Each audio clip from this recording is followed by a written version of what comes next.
Oi, eu sou o Adriano da turma 33. Eu sou a Isadora. Eu sou o Brian. O nosso trabalho é sobre a história da Copa do Mundo. A primeira Copa do Mundo aconteceu e foi criada por Jules Rimet no Uruguai, em 1930. Com uma média de 13 participantes e 24 mil espectadores por partida, o primeiro campeonato mundial foi disputado, dando origem a uma história quase centenária. Como o Uruguai foi a sede da primeira Copa do Mundo em 1930, hoje em dia há uma campanha para que o país receba em 2030, junto à Argentina, Paraguai e Chile, a Copa de 2030 para as comemorações dos 100 anos. O Uruguai, além de sediar, ficou com a taça pela primeira vez. Os azuis celestes haviam sido campeões olímpicos de futebol em 1924 a 1928, tendo recebido o apelido de Celeste Olímpica, que dura até hoje. No final da Copa venceram a Argentina por 4-2. Os sul-americanos dominaram a primeira edição da Copa. O argentino Guilherme Stabile, com 8 gols, foi o artilheiro em 1930 e ajudou a Argentina a ficar com o vice-campeonato. Uruguai e Argentina fizeram a grande final do campeonato torneio. A partida foi disputada no Estádio Centenário, em Montevidéu, para um público de cerca de 80 mil pessoas. O Brasil foi eliminado ainda na primeira fase. No grupo, com 3 times, apenas o primeiro colocado se classificou. O Brasil perdeu uma partida para a Iugoslávia e venceram a Bolívia, o que não foi suficiente para ganhar a primeira fase. O troféu usado na primeira edição da Copa do Mundo foi batizado de Jules Rimet. Ele foi utilizado até a Copa de 1970. No começo do século passado, o futebol não chegava nem perto da tecnologia conhecida hoje. As bolas eram comuns e havia até rixa. No final, cada tempo foi disputado uma pelota. A dos uruguaios era chamada T-Model, a dos argentinos de Tiento. Sobre o mascote, não houve um mascote em 1930. Ainda não havia esse costume no futebol mundial. Os mascotes surgiram nos mundiais apenas em 1966. Um primeiro torneio sempre traz memórias que são recordadas para a eternidade no esporte, como o primeiro gol marcado pelo francês Lucien Laurent, na primeira partida contra o México, vencida pela França por 4-1. Vou falar sobre a Copa de 1950, que foi uma Copa marcante para o Brasil, porque ele era o favorito e era uma Copa, a primeira Copa depois da Segunda Guerra Mundial, onde o Brasil era o favorito. Ele já havia goleado diversos países. Já havia jornais publicando ele como vencedor. O Brasil acabou sendo uma decepção, principalmente por ele ser o favorito e por ser no país dele. Ele acabou decepcionando diversos brasileiros por perder para o Uruguai, um time que não era nem favorito e nem um time considerado muito bom.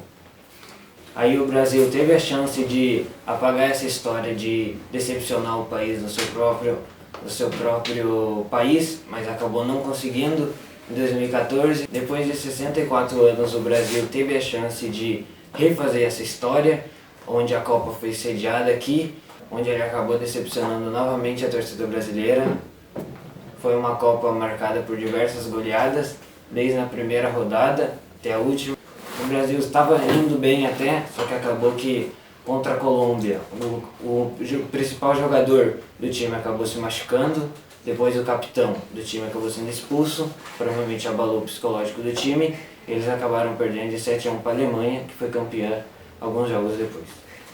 Agora a gente vai falar sobre as 5 vitórias do Brasil na Copa do Mundo.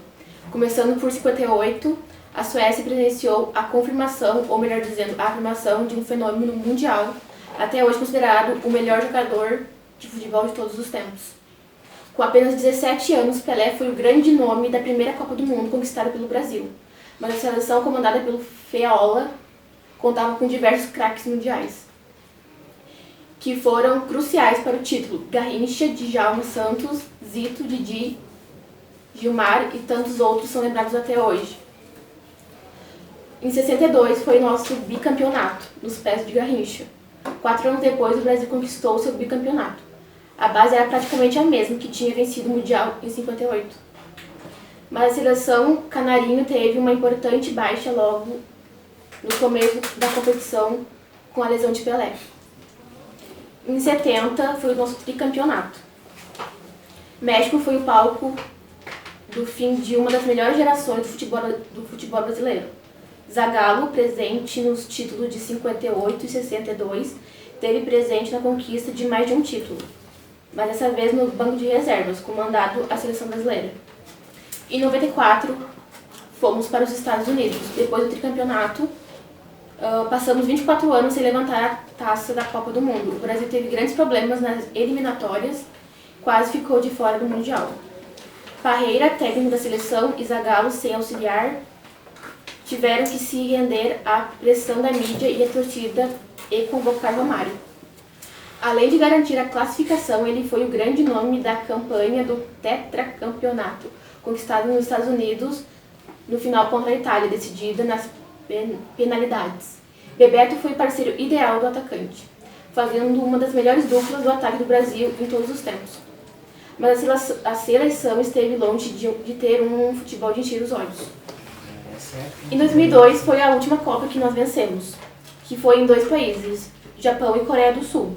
Na única edição até agora que foi disputada em uma sede conjunta, Luiz Felipe Scolari, que tinha trabalho de destaque no Grêmio e no Palmeiras, assumiu o comando do Brasil, após diversas trocas de técnicos durante o intervalo entre as Copas de 98 e 2002. Agora a gente vai falar da Copa de 1970, que foi vivenciada no Brasil na ditadura militar. O time tricampeão do mundo na Copa de 70 serviu instrumento de estímulo ao patriotismo para o regime militar. Naquele tempo, futebol e política estavam inteiramente ligados, quando o general Emílio Garratz Médici ascendeu ao poder em outubro de 1969. A seleção era comandada pelo jornalista e notório militante comunista João Saldanha.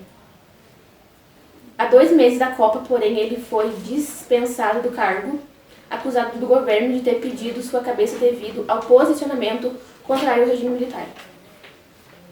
Era difícil tolerar um cara com longa trajetória no Partido Comunista Brasileiro ganhando força debaixo da bochecha deles, justificaria Saldanha.